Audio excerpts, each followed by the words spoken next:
Bonsoir à tous, vous regardez la grande dernière de Stal TV, J-238 avant la fin du monde, voici les titres. Journée sportive des 3e, nos envoyés spéciaux Maël Mühlhauser et Quentin Olivieri seront sur place et nous feront vivre l'événement. Sport toujours avec la journée ski des 2e et 4e, le récit d'une journée très stressante pour Madame Rotten que Mathias Keller et Maël Mühlhauser nous ont préparé.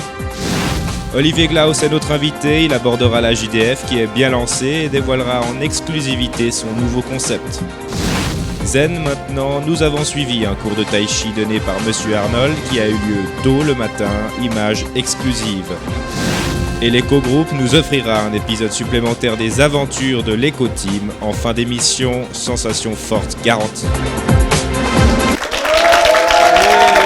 Et juste avant de vous dévoiler tous nos reportages, une brève revue de presse des événements qui se sont passés récemment au collège. Le 2 février, c'était la journée cirque au collège, au rendez-vous des musiciens, des jongleurs et même un chapiteau. Également présent notre clown de service, Louis, qui fait plein de blagues. Nous allons interroger Barnabé Dumont. Barnabé, tu es très bien déguisé aujourd'hui. Ah mais oui. Mais en quoi es-tu déguisé? Eh bien, un spectateur. Bonne blague. Ah. Nous allons interroger quelqu'un, encore une fois. Je dis, le thème n'était pas les années 80.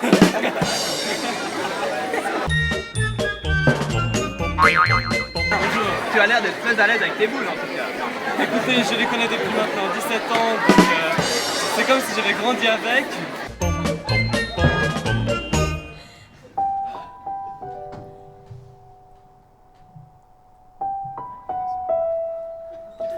Voilà, donc on en a marre de l'exploitation des pauvres bêtes, de la maltraitance sur les animaux sauvages, donc on va leur rendre la liberté. Merci. Une semaine après, c'était l'anniversaire de Ludwig. Léo Charoski a fait le chauffeur de salle. Ceux sur qui on a hurlé à la figure ont dû apprécier. Et en février toujours, il a fait Très très très froid. Alors les gars, qu'est-ce que ça fait quand il fait moins 15 à Genève? Ça fait froid. Très froid, merci Alex. Alors il y a un truc qui est vraiment pratique, c'est que quand on va pêcher le samedi matin, c'est que quand on pêche du poisson, il est déjà surgelé. Alors nous on aime bien le froid. Merci Damien. Alors depuis quelques jours, on se lance dans la location de traîneaux. Si vous voulez, on a une quinzaine de chiens là qui sont prêts à être loués. Pour le moment, on a que des chihuahuas, alors c'est réservé au moins de 40 kilos, mais dans 2 semaines, ça ira mieux. Vous pourrez grossir. On les a déjà un peu dressés, ils sont plutôt gentils dans l'ensemble, un groupe plutôt sympathique. Apparemment, les gros, ils sont contents parce qu'avec le froid, ils perdent du poids. Alors voilà, le froid, c'est bien. Le froid a par contre eu de gros effets sur les premières années. Ils sont complètement survoltés devant notre caméra, comme par exemple celui-ci qui a décidé de parler comme ça. Oui, bonjour, alors le froid, c'est un peu pourri. Ou celui qui s'est mis à imiter l'accent portugais. Toujours balayé, hein? Fait chier de merde ici. Il y a plein de neige, on glisse, c'est la merde. Mais bon, faut faire avec, hein. Et après, on nous a encore parlé du réchauffement climatique. Malade quoi. Mais avant tout, le froid, c'est... C'est nul. Nul, mais drôle. Alors que c'est nul. Nul, mais drôle. Ah, c'est nul. Nul, mais drôle.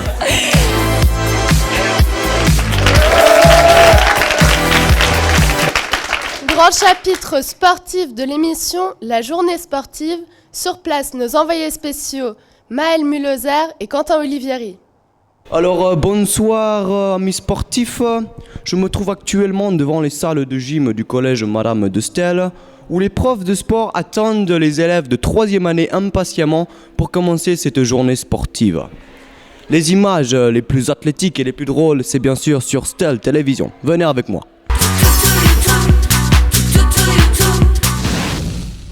Rien de mieux qu'un bon échauffement pour commencer. Omar donne l'exemple. Omar! Non, Omar! Mais avant d'aller plus loin, écoutons le point boudin d'Emma. Elle était pas contente en nous voyant arriver. La dernière fois qu'on m'a demandé de parler, voilà, on m'a coupé ma voix, alors maintenant je parle plus pour votre émission, voilà, c'est tout.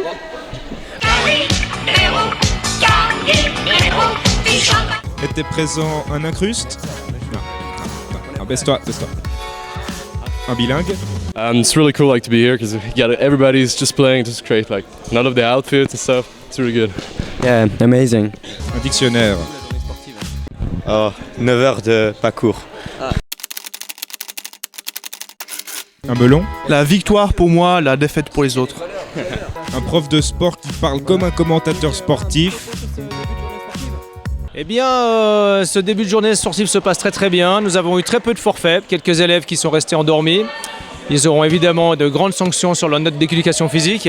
Mais en dehors de ça, ça se passe bien. Les matchs sont lancés, il y a de l'ambiance et on espère que ça va continuer comme ça. Merci d'avoir été avec nous en direct. Merci beaucoup. Des gens bizarres qui sortent des matchs.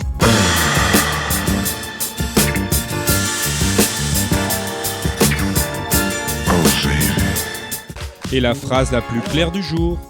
À ton avis Alors pour Cell TV, l'interview exclusive de Monsieur Clark à la journée sportive. Oui, bonjour. Alors on voulait savoir simplement comment ça se passe cette journée, c'est spécial, c'est génial. C'est sympa, ouais, on travaille moins, c'est plus tranquille, c'est bien rock'n'roll. C'est rock'n'roll, ah ça c'est un beau mot, ça j'aime bien, rock'n'roll. Qu'est-ce qui fait que l'ambiance à la journée sportive c'est rock'n'roll? Parce qu'ils ont bien choisi de faire ça avec les élèves de 3e et plus avec les autres. Parce qu'il n'y a plus de journée sportive avec les premières, 2e et 4e? Il y a, mais je sais pas, les meilleurs c'est des 3e de toute façon. Quand on n'est pas sur le terrain, on passe le temps comme on peut. La fumée à la journée sportive, vous pensez ça comment? Indispensable. La quoi? La fumée. Les clopes? Bah c'est indispensable, une clope entre chaque match.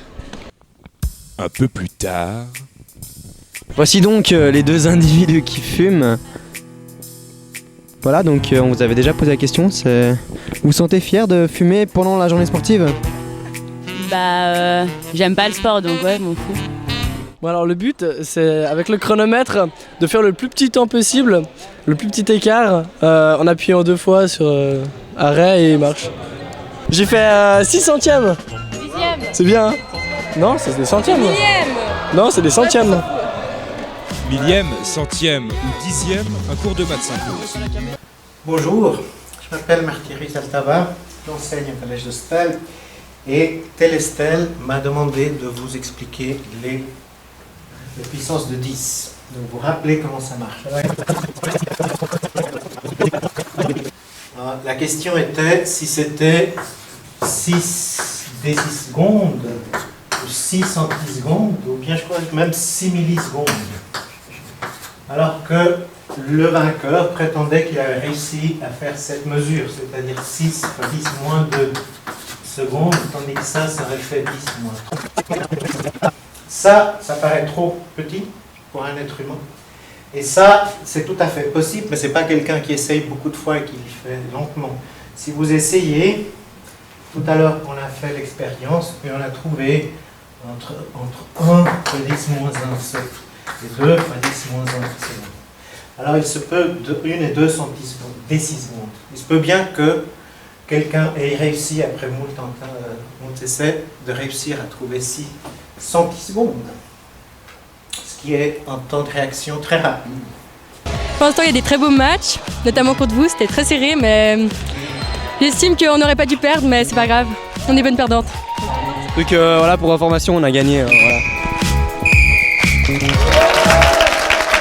Toujours dans le sport, la journée ski des 2e et 4e, une journée très stressante pour certains profs.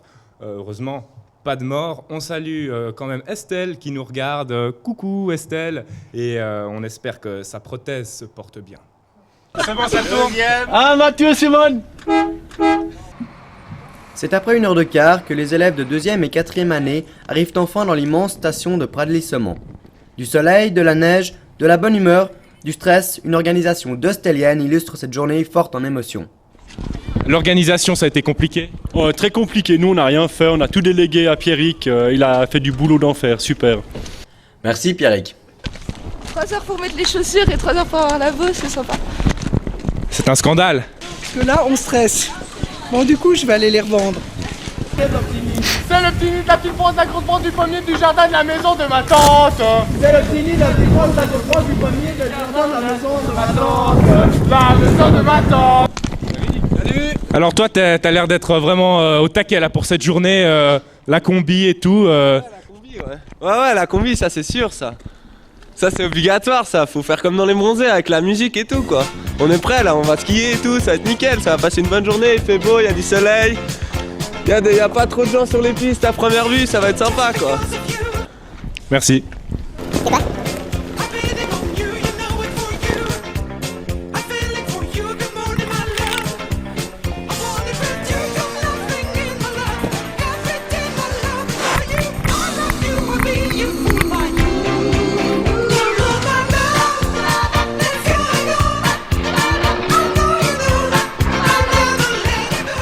Et pour finir, la phrase du jour par Mathéo. Alors la mode touriste, ça s'improvise pas. C'est soit on l'est une fois ou soit on l'est jamais.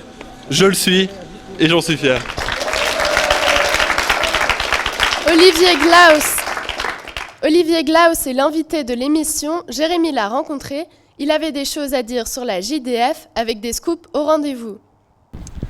Alors Olivier Glaus, merci de nous accorder cette interview. Tu es responsable de la volée des 4e pour tout ce qui est organisationnel, donc JDF. Journée à thème escalade Saint-Valentin, c'est toi aussi ? Alors bon, c'est vrai que je m'occupe beaucoup de cette volée cette année, mais faut quand même citer aussi Léo Charosky, Elior Paparou qui s'implique aussi énormément. Puis de manière globale, cette volée de 4e s'investit énormément, faut dire. Plus que la volée de l'année dernière, ça c'est sûr. Bon, alors maintenant JDF.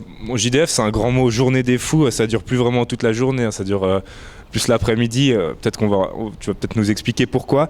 Ça a l'air bien parti, tu as dit que la dynamique était bonne cette année, et puis tu m'as dit que tu avais des choses à nous communiquer là-dessus. Voilà. Alors bon, justement, c'est vrai que la JDF, malheureusement, c'est plus vraiment une journée entière comme à l'époque. Je dis à l'époque, mais j'y étais pas non plus, hein, à l'époque où c'était toute la journée. Après, au niveau de justement ça, ces restrictions qui viennent de la direction, on a vu ça notamment avec justement cette demi-journée en fait de Journée des Fous. Et demi-journée, c'est même pas vrai encore, parce que je sais pas si vous vous rappelez, mais les précédentes Journées des Fous, on doit quand même venir 1 heure, etc. Disons que la direction pose de plus en plus de barrières. Ça peut se trouver, on retrouve ça aussi notamment dans les journées à thème. C'est clair que ça, c'est peut-être quelque chose que les élèves ne savent pas, mais en fait, on est vachement restreint au niveau des journées à thème. Cette année, on avait le droit à une journée à thème par semestre. Et d'ailleurs, on en a gâché une malheureusement. Ça, je pourrais peut-être y revenir après si ça vous intéresse. Mais au niveau des communications, bon, c'est vrai que cette année, on essaye vraiment d'innover un maximum, c'est-à-dire qu'on essaye de sortir du lot, comme j'ai dit tout à l'heure. Et du coup, par exemple, j'avais un petit scoop à promulguer, enfin, à annoncer un peu à vos auditeurs et vos spectateurs. Et donc, c'est que cette année, la Journée des Fous, en fait, se fera en extérieur. C'était jamais fait en extérieur, c'était toujours à Lola. Cette année, ça sera fait en extérieur.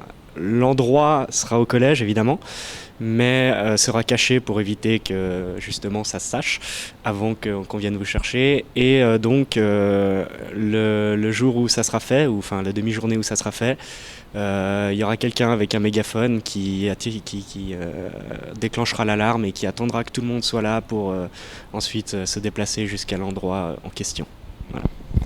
Est-ce qu'on a une date pour cette Journée des Fous ? Alors la date, mis à part le fait qu'elle soit déjà pas encore fixée, de toute façon, c'est comme d'habitude, elle sera pas annoncée. Le but, c'est quand même de créer un peu un effet de surprise. À ce niveau-là aussi, je sais que chaque année, c'est un peu la grande question du mois de mai. Quand sera la JDF ?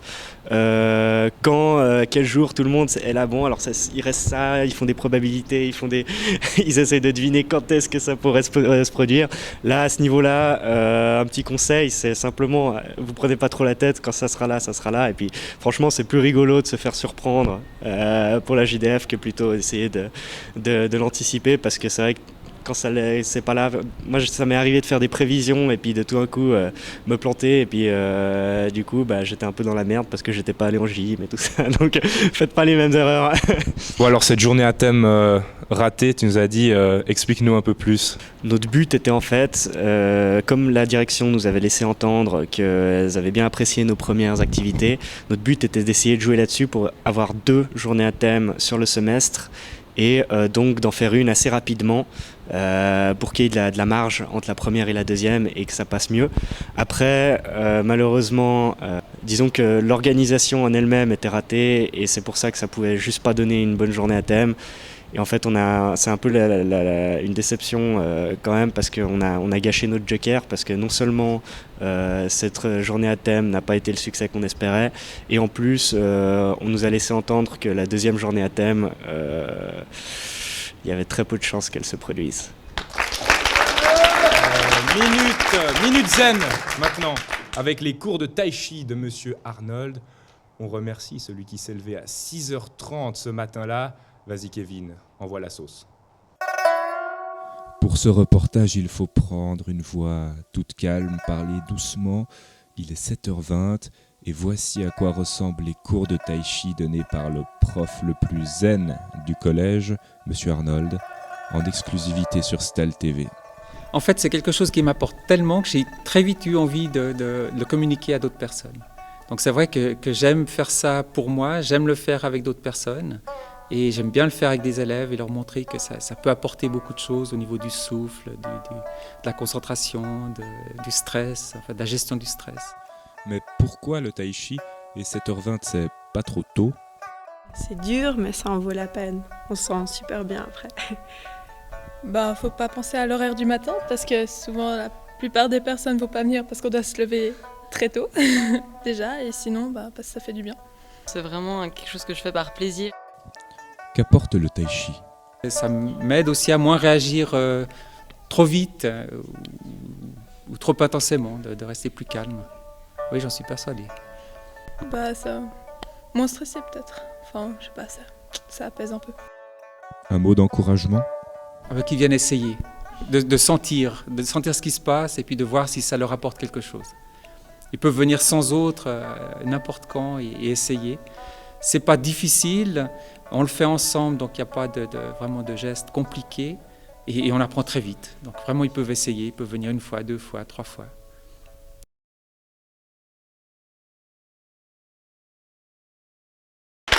C'était déjà le dernier reportage de l'émission, mais juste avant de terminer, on avait envie de faire de la pub pour un groupe qui nous est cher, les Asteroid Beach.